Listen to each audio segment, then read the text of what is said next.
Magandang araw po sa inyong lahat. Muli, ito po si Sir Aaron. Ngayon ay June 9, ika-siyam ng Hunyo, 2024. Tuloy po tayo sa ating pag-aaral para sa mga pagbasa at ebanghelyo para sa araw na ito na ginagamit sa pagdiriwang sa ating mga misa sa ating Katolikong simbahan. Screen share po si Sir. Wait lang po.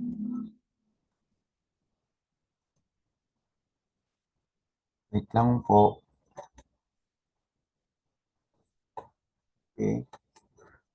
Ang ating ebanghelyo, ito na po tayo. Ang ating ebanghelyo para sa araw na ito ay mula sa ebanghelyo ayon kay San Marcos, Kabanata 3, mga talata 20 hanggang 35. Atin pong basahin. Ang pagpapahayag ng mabuting balita ng Panginoon ayon kay San Marcos. Pag-uwi ni Jesus, muling nagkatipon doon ng napakaraming tao, kaya't hindi na sila nagkaroon ng pagkakataong kumain pa. Nang mabalitaan iyon ng kanyang mga kamag-anak, pumunta sila roon upang kunin siya dahil maraming nagsasabi na siya'y nasisiraan ng bait.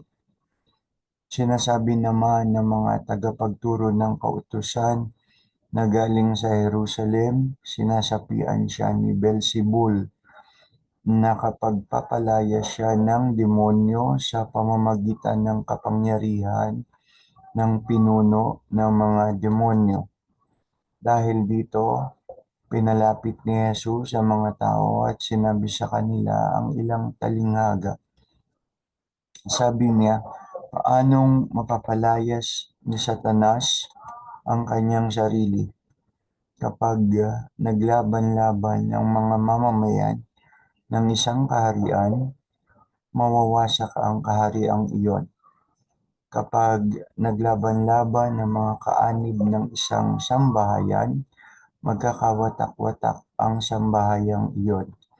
Gayon din naman kapag kinalaban ni Satanas ang kanyang sarili at nagkabahagi ang kanyang mga kampon, hindi siya magtatagal at iyon na ang kanyang magiging wakas. Hindi maaaring pasukin at pagnakawan ang bahay ng isang taong malakas malibang gapusin muna siya. Kapag siya'y nakagapos na, saka pa lamang mapagnanakawan ang kanyang bahay. Tandaan niyo ito, maaaring patawarin ng tao sa lahat ng kanyang kasalanan at paglapastangan. Ngunit ang sinumang lumapastangan sa Espiritu Santo ay walang kapatawaran, sapagkat siya ay nagkasala ng walang hanggang kasalanan. Sinabi ito ni Jesus sapagkat sinasabi ng mga tao na siya'y sinasapian ng masamang espiritu.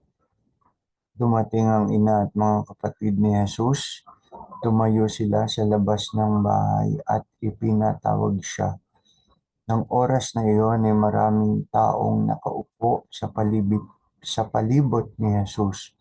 May nagsabi sa kanya, nasa labas po at naghihintay ang inyong ina at mga kapatid na lalaki at mga kapatid na babae. Sino ang aking ina at mga kapatid? Tanong ni Jesus.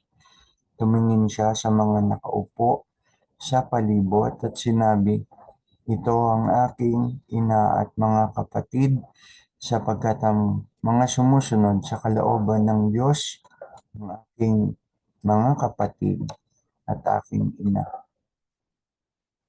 Ang mabuting balita ng ating kaligtasan. Pinupuri ka namin, Panginoong Hesukristo. Stop sharing na po. Stop sharing na po ako. So, iyan ang ebanghelyo natin ngayon. Pinakita ng ebanghelyo na nung panahon ni Jesus, marami pa rin o marami ang nag-aakusa sa kanya na kung hindi man siya nababaliw, nawawala sa sarili, siya naman ay sinasapian ng demonyo. Okay, sinasapian ni Beelzebul. Beelzebul na karaniwang tumutukoy sa ah, pinuno ng mga demonyo, Beelzebul. Si Sun Tzu, okay, isang kilalang general na inchik noon, at siya ring may akda ng The Art of War, The Art of War. Sinabi niya sa aklat niyang ito na upang magkaroon ng mataas na porsyento, upang magtagumpay sa anumang digmaan, kailangan kilala mo ang iyong kaaway at kilala mo ang iyong sarili. Kilala mo ang iyong sarili, kilala mo ang iyong mga kahinaan, kilala mo ang iyong mga kalakasan, kilala mo ang iyong sarili. At kilala mo rin ang iyong kaaway. Kilala mo kung saan sila malakas at kilala mo, alam mo kung saan sila mahina. Ang pagkakilala sa sarili at sa iyong hukbo, at ang pagkakilala sa sarili at hukbo ng mga kaaway ang magbibigay sa iyo ng mataas na porsyento upang magtagumpay sa laban. That is according to Sun Tzu. Ngayon, kung gagamitin natin yung sinabi na yan ni Sun Tzu, okay, sa kanyang aklat, The Art of War, kung gagamitin natin yan, so kaaway natin, wala tayong ibang kaaway, kundi ang demonyo. Ngayon, sino ba o ano ba ang demonyo? Gamitan natin ng Catholic Encyclopedia. Share screen po si Sir uli. Upang malaman natin, upang kilalanin natin kung sino ba itong tinatawag na demonyo. Okay. Demonyo o si Satanas. Share screen po si Sir. Catholic Encyclopedia. Anong sinasabi ng Catholic Encyclopedia tungkol sa devil? Okay. Sabi dito, Catholic Encyclopedia, ang devil mula din sa salitang Griego, diabolos, sa salitang Griego. Samantalang sa Latin, diabolus. Okay. The name commonly given to the fallen angels, karaniwang katawagan sa kanilang mga anghel na inihulog sa lupa. Okay. The fallen angels, mga inihulog, at walang ibang pinaghulugan kundi ang lupa. Okay. Bakit sila inihulog? Kasi nang magrebelde si Lucifer, ang pinuno ng mga demonyo, na magrebelde siya, ito ang naging takda sa kanila o naging tadhana nila na sila'y inihulog. Okay? Inihulog. Fallen. Sila'y mga unang anghel. Okay? At dahil sa kanilang pagre-rebelde, sila nga'y pinarusahan. At ang parusay, paglalaglag sa lupa. Okay? At eto nga, narito na siya sa ating sanlibutan upang tayo naman ay iligaw at ilayo sa Diyos. Yun ang pinakalayunin niya. Okay. So, the name commonly given to the fallen angels, kilala din sila as demons. So, synonymous yung devil sa demons. Okay.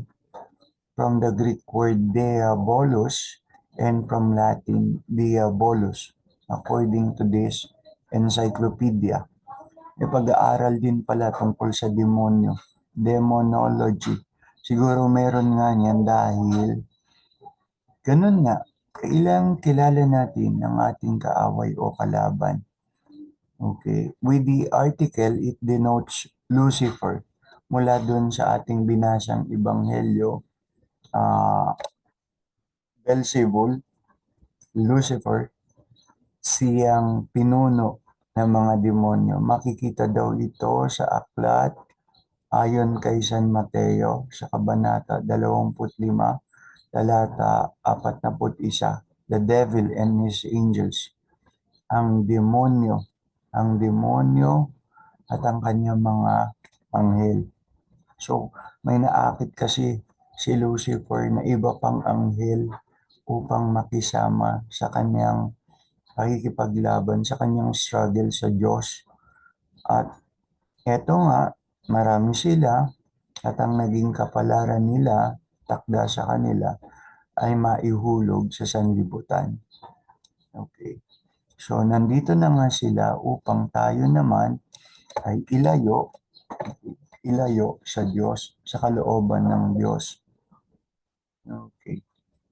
So, sa iba pang pagkakakilanlan, ang demonyo, ang devil, ang diabolos, si Lucifer, sinasabi din dito na siya ang the slanderer, ang mapanirang puri.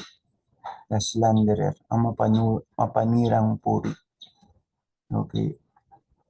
O kilala din siya, the accuser.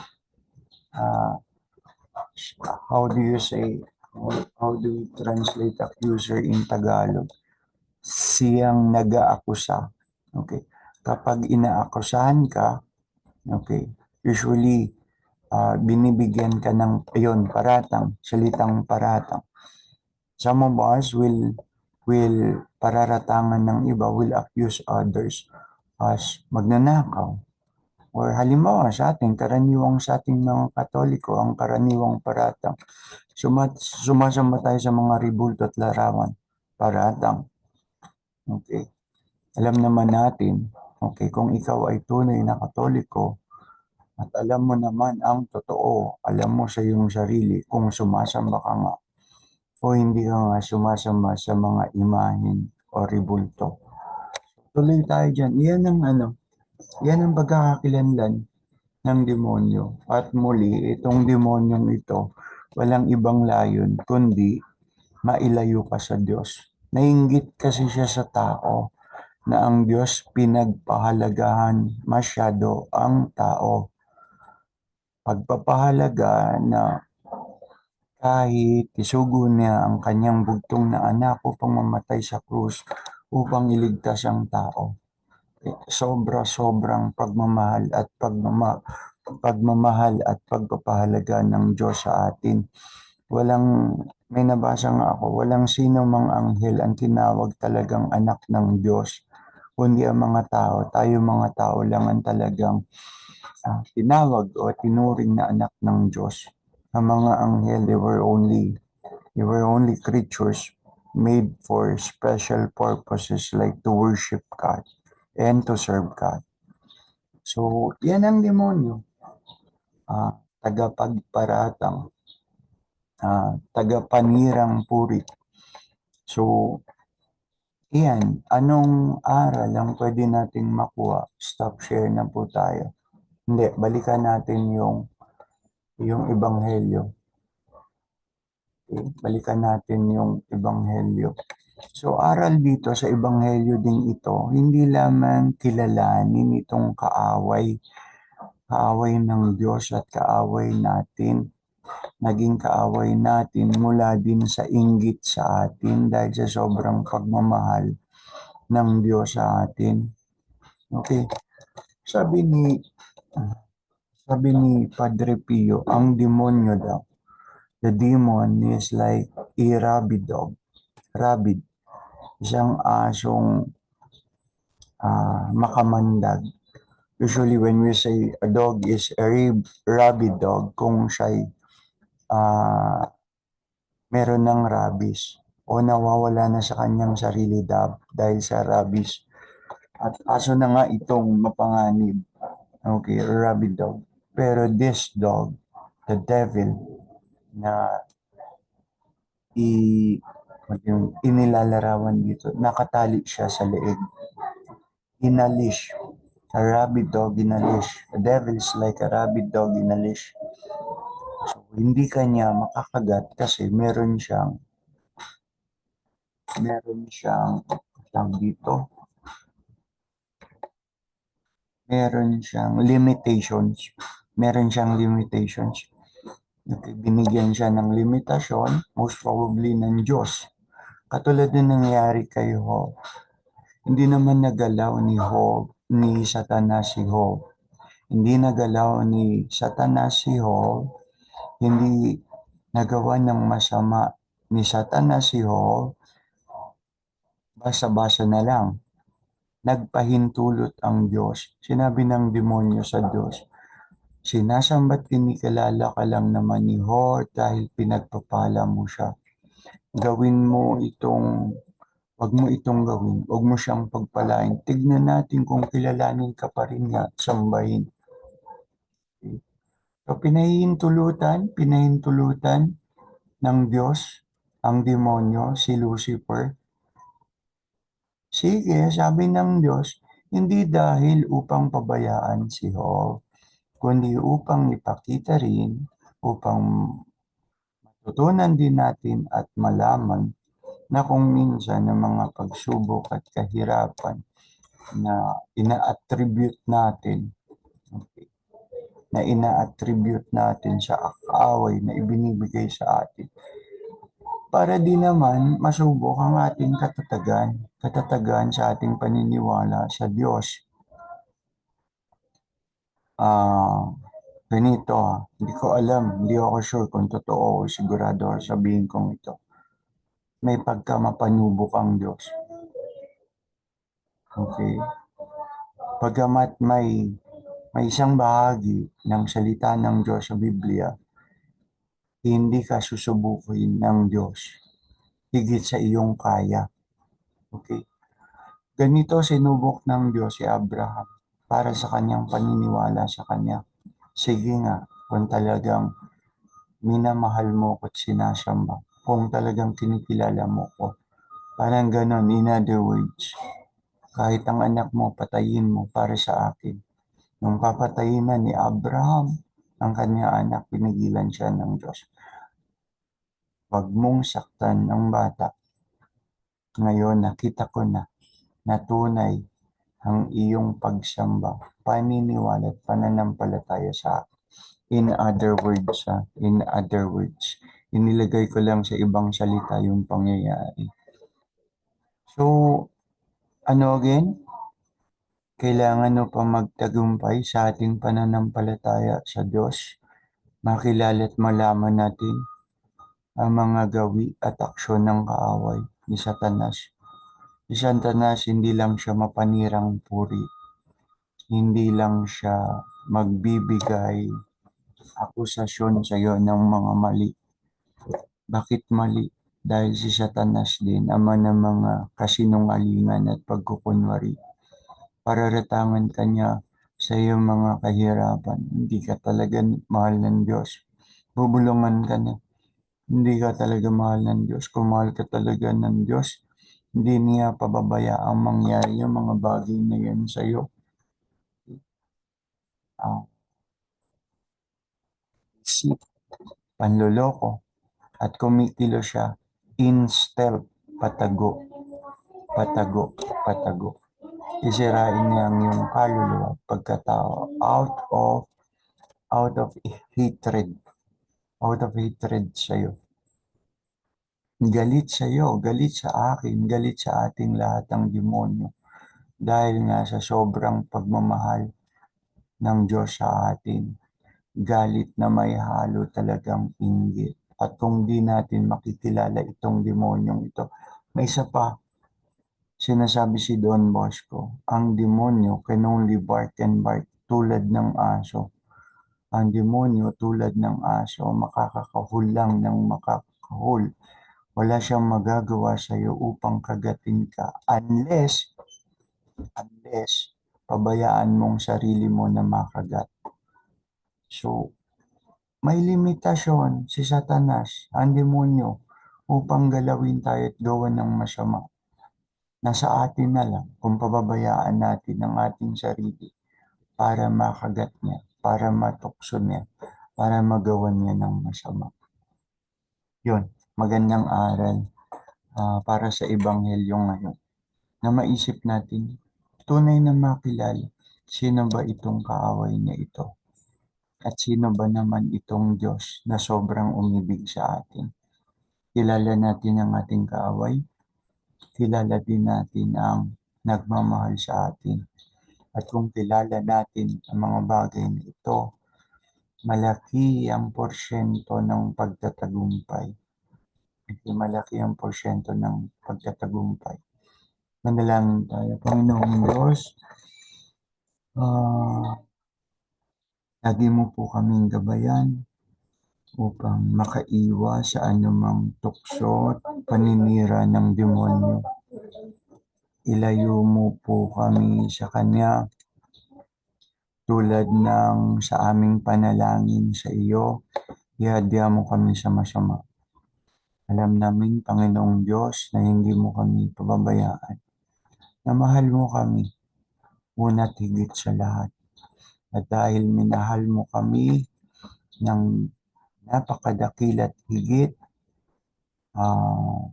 sobra-sobra, na kahit ang bugtong mong anak ay pinadala upang iligtas kami.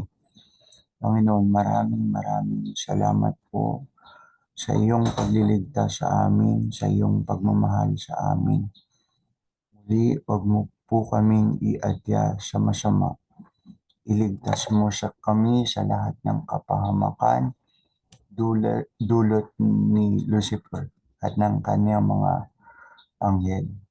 Sa pangalan ni Jesus, na aming Panginoon na tagapagligtas, luwalhati sa Ama, sa Anak, sa Espiritu Santo, na para nang sa unang-una, ngayon at magpakailanman, magpasawalang hanggan.